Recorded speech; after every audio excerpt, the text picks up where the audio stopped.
This is kind of our first setting for this, right? But we had these frequently asked questions, especially about the called workers. They're on the table in front there, but we just thought it'd be a little bit more fun not to put people on the spot, but maybe represent some questions that might come up. So are you ready to be grilled, Brian? I'm ready. Are You're you ready? Okay, I'm ready too, man. Well, I'll try to be easy on you.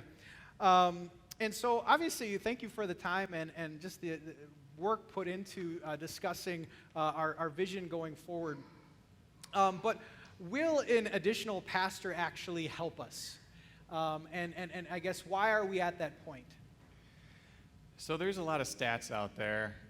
You may have heard me share some of these statistics in previous conversations or discussions that the average pastor can handle about 250, 300, 350 people. We're already past that. We're way past that. We've been past that for some time. And so there's only so much that we can ask one pastor to do. We also are an extremely accelerating, we continue to grow year after year after year, and I'm not just the numbers, the financial numbers you saw up there, but we're getting, you see our new members Sunday, that the stage is always packed. We're an ever-growing church. If we're going to keep up this pace, we need help. Volunteers are very strong in this church with what they do. I just don't think that we have enough of them, and a second pastor will also complement that. But I'm going to throw a question back to you, Pastor. Please. So we all sit in those chairs and get very nervous every time we hear you get another call. Yeah.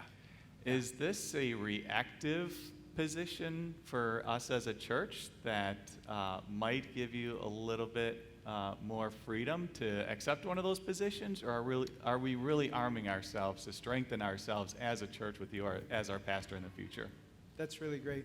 As far as those calls, just a clarification, I'm never looking for them. I'm surprised as everyone else is when they come. And I just got to tell you, I've only experienced the grace of God among the people here. And so I don't think that this is something that now allows me to go easier. It is just something that allows us to bring our best in the kingdom. And I've always dreamed big. I always know there's more love that we can give in any relationship. There's always more outreach we can do. There's always areas like our youth ministry or our teen ministry or music. You can always make it better. And God is glorified by our excellence. And so I'm excited, for that. But by no means is this me looking for like the out card or, not at all. And I think that's come across in my reaction to some of the calls and knowing what God is doing here. One of the things I'm humbled by, just as any of you can't tell me how long this season will last with me, I can't say the same to you either.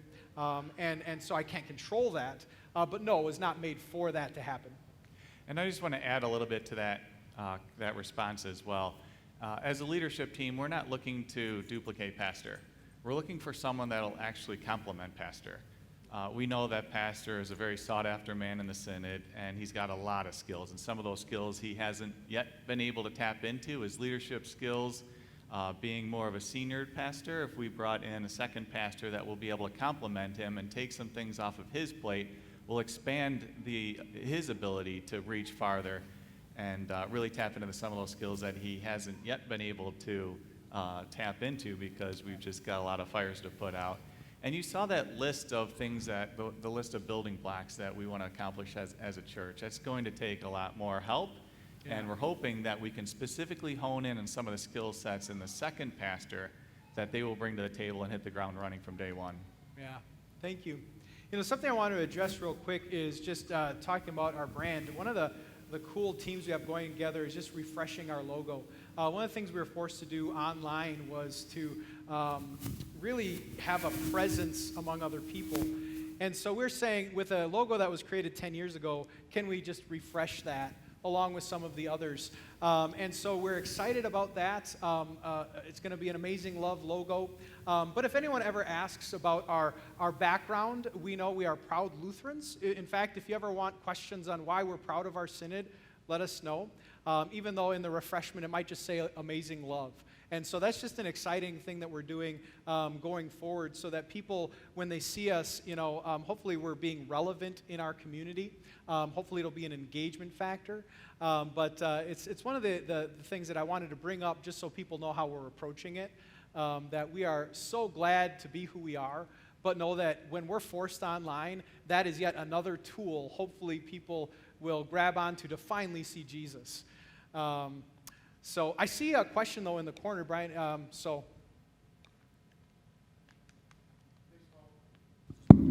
was working. Okay, it was working. Just got to speak into it. Question was this. Numbers. Do our numbers justify having a second pastor, not only locally, I'm talking synod-wide, when we have many congregations in our synod without pastors at all that are just as big? Yep. And secondly, with that, could this position be filled with somebody like a staff minister where you have a little bit more resources that we'd be able to get somebody in here quicker? That's it. Great questions. Yeah, Jim. Please, go, and I'll... Thanks, Nate, for the question. Really good question. And there's probably a lot of different angles we'll need to jump at to answer those specific questions. First of all, with regards to the numbers, we're very real with our numbers, and we're very real with our history. We know that we are in a building that really wasn't ours. We replaced a church that went out of business. So we were extremely nervous when we were putting together, and we've actually thought about this second called pastor for years. And we've debated this and vetted this thoroughly over the years. And we thought, a lot of this discussion happened pre-COVID. And when we saw what you guys all did as a church, financially putting your faith in action, just blew us away. And we said, well, we've had the need for years, and we don't want to miss out on an opportunity. We realize that there's churches out there that do have gaps. We also see what God is allowing in the form of results to this church. When we reach, people respond. When we do community events, we have to cap it because we have too much demand. If we had more resources, we know confidently we can do more. We know we have the financials to do it. We know the people, the souls are out there to be reached. The harvests are ripe. So yes, I hear you on the caution about would we be taking a pastor from a church that might still have a gap? Yes, but we also believe we will fully utilize them, and we are confident that we'll get some results that will make God happy or pleased in the end. And we have put this to prayer. So we know that our earthly minds don't have all the answers, that we got to follow God's lead throughout all of this. Yeah, and I mean, just a great concern. Nate, as a called worker and someone who went through a system, I was there when they couldn't have places for pastors. We were during the budget declines, and so seniors, 9 of them didn't have places. And there's a lot of discussion over, well, then should we stop recruiting, And the sense has always been, no, keep recruiting, because we're going to use you. The sense of our worker training system, keep recruiting. We'll find a place for you. And so I think here's an opportunity for the Lord of the church to be Lord of the church. We're definitely not wanting to weaken someone or our synod. We love our synod. But we know that if it means that we're going to recruit harder and tell our people we need more pastors, need more teachers, and then finally for that person who is called to understand the Lord of the church and to give them the spiritual wisdom and trust that they're going to be led by the Spirit, to look at the kingdom, right?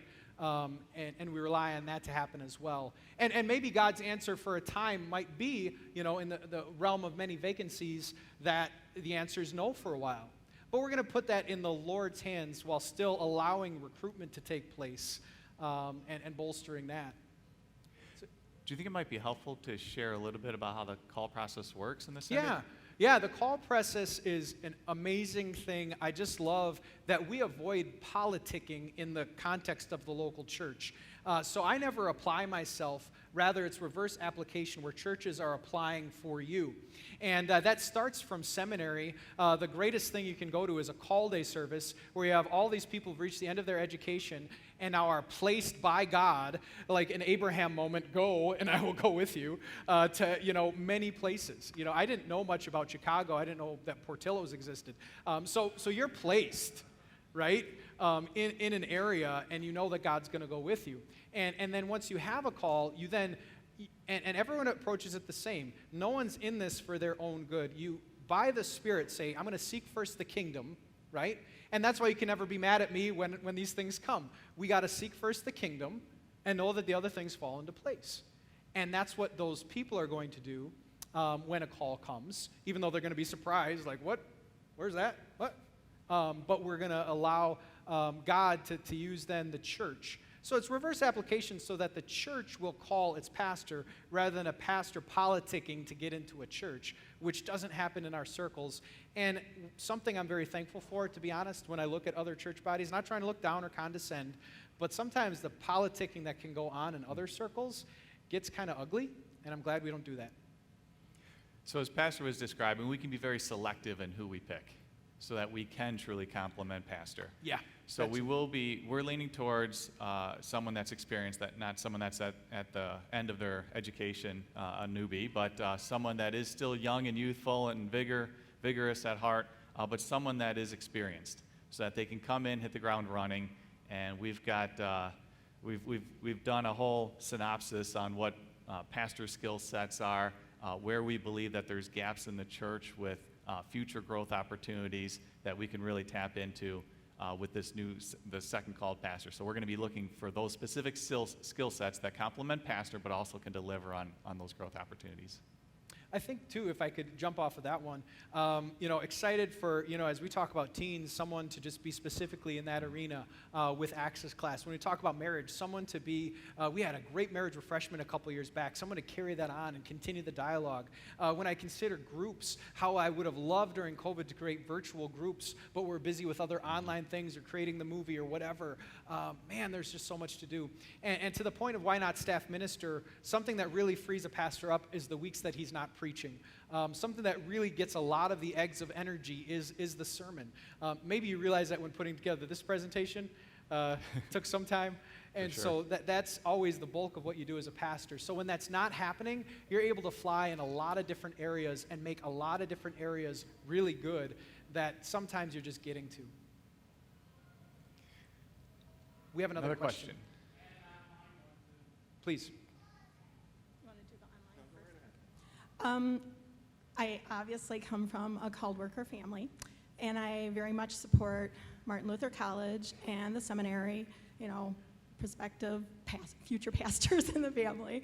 I'm not sure, with this congregation being much more of a newer congregation into the Wisconsin Evangelical Lutheran Synod, not knowing all the realms, and Pastor, you do a wonderful job always when you do get a call explaining the call process and everything.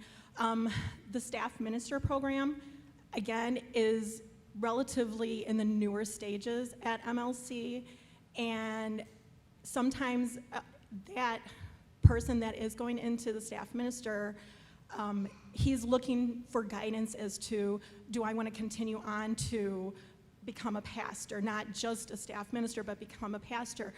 Pastor Bloomer would be an excellent resource in shaping and molding future pastors for our synod. I think maybe, not to stem away from getting another pastor. I mean, my hope and prayer for this congregation someday is to have a second pastor to help Pastor Bloomer or any other pastors that we might have in our congregation. But at the time, maybe we need to teach our congregation right now what a staff minister really truly does. Maybe reach out to MLC and have them bring somebody who is mentoring that program to explain what a staff minister truly does for a congregation, as well as supporting the senior pastor. So we have all of our bases covered. So it's not just, this is, we can tell little bits and pieces about what a staff minister does, but have a more in-depth idea to the congregation what a staff minister does.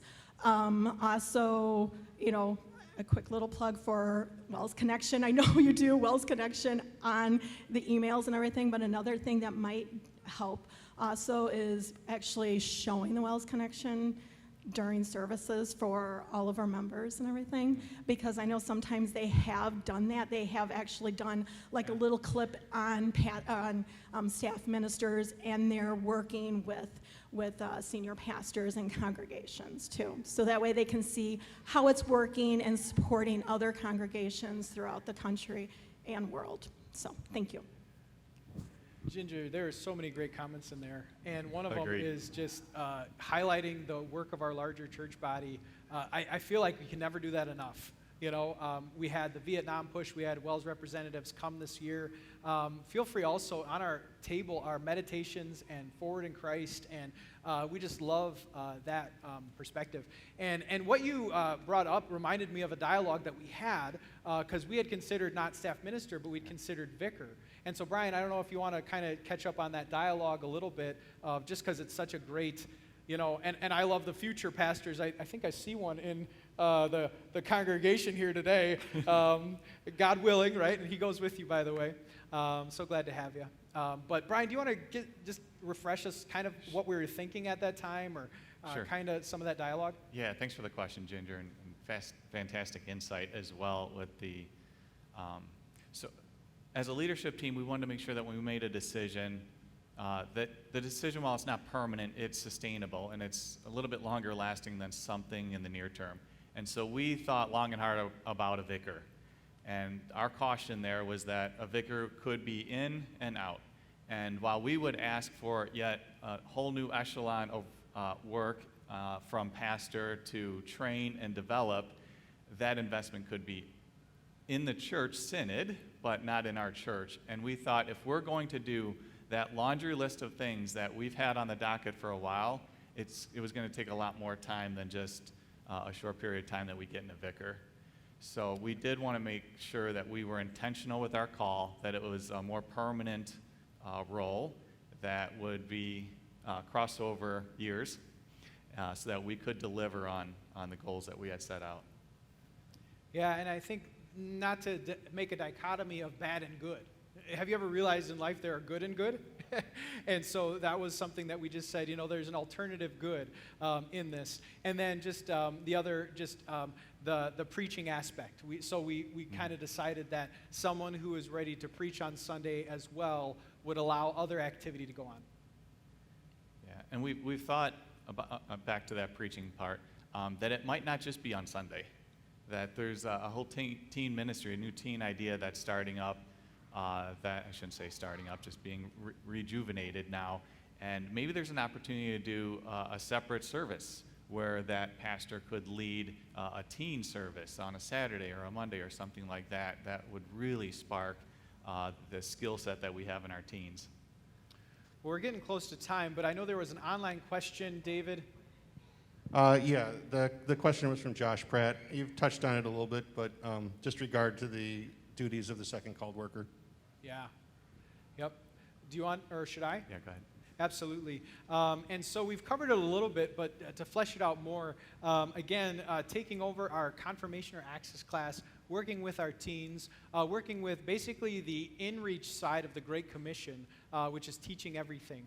So be in charge of the Bible classes that we do, the growth groups, and making sure our facilitators are ready to go, making sure they're informed. Again, a big part is that they will also share the pulpit that they'll be preaching, but they'll also be able to enhance our outreach. We have got a great outreach team that has great ideas, and to be able to fly with them as well. So those are a few of the areas, but as we've learned during COVID, something that I would have loved during this time was to create a beefed up YouTube channel where instead of daily devotions just by me, there was maybe a night and a day, between the two of us. There's always just more things you can beef up with more manpower. And I just want to add to that. So we've been blessed on the leadership team having some folks that have HR background, business consulting background. So we actually took a business type approach to this, and we analyzed pastor skill sets. We analyzed what the church needed.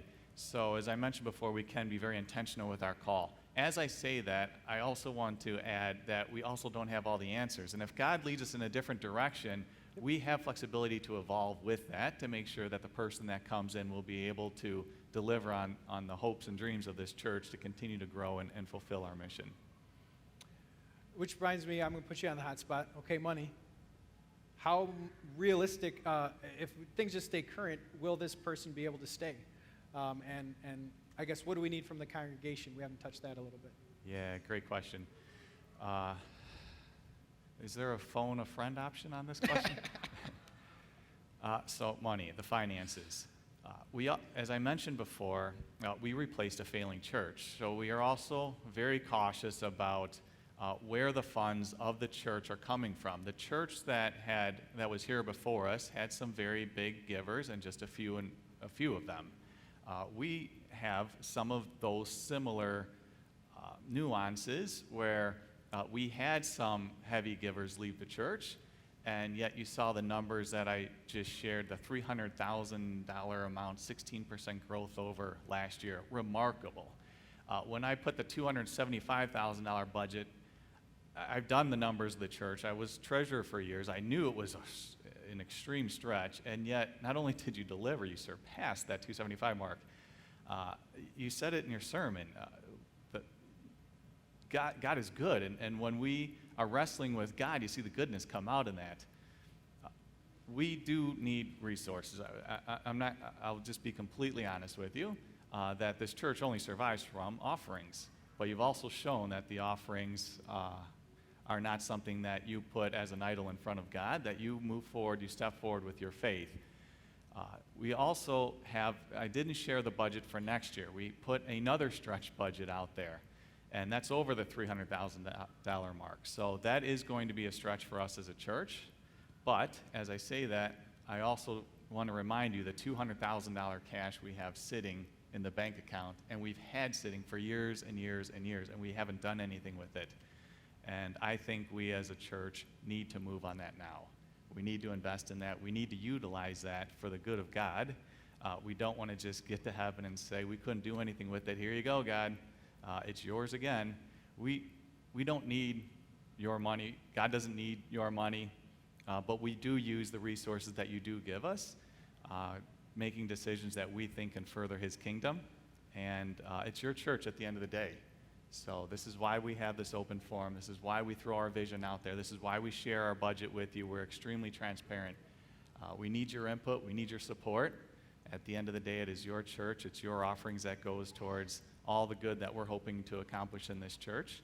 And if we're going in the wrong direction, we believe that God will tell us through our prayers, but our ears are always open. So please keep the communication two ways. With the cash on hand, do you think a 2-year, 3-year timeline is realistic as far as just if nothing would happen? If the same would happen? It is a bit of a guess with who we will get. Because we are looking for an experienced called worker, they will obviously have a different price tag than somebody new or a vicar. But we ran about a $60,000 impact to our budget next year. With $200,000, that gives us years of cushion. That is if we only get the offerings that we received last year, but you see the new members that continually line up. Statistics show that new members give, and that offering number should only continue to grow. So we're very comfortable from a financial perspective that we can do this, that this will be a permanent addition to our church, and we'll continue to deliver on the things that we think will push his kingdom. Is the second pastor going to grow the church? I should be asking you that question. But I You will wanna throw use it back? I will use your response. Do you want to throw it back? Yeah. No, we don't grow the church. God grows the church. Amen. But he gives us opportunity to reach, to witness. And we think we do a good job reaching. We do have Bible study, men's Bible study, women's Bible study. We've had it for years. We think that we can do more and be better with all the new things that pastor comes back at, our leadership team comes back at, our members that join other conferences and come back and say, man, we should be doing that here. Well, we think we now can do a lot of that good stuff, and this is going to be an even stronger church family in the future. Kind of reached the end. And I don't see anyone lining up at the microphone. Anything else online? Okay, I hope this was helpful. And here's the thing, this doesn't have to be done. If you're uncomfortable sharing a thought or opinion, a question, feel free to reach out to Brian. Feel free to reach out to myself, any one of our leaders about this, anyone that you know a part of Amazing Love. Again, we operate by consensus, where we think collective wisdom is really great to the best of our ideas, but then we finalize that with the leadership team and go from there. So again, we've brought to you our best, but we want you to refine it. And so we were honored by the comments and the thoughts, and still, again, just want to go together.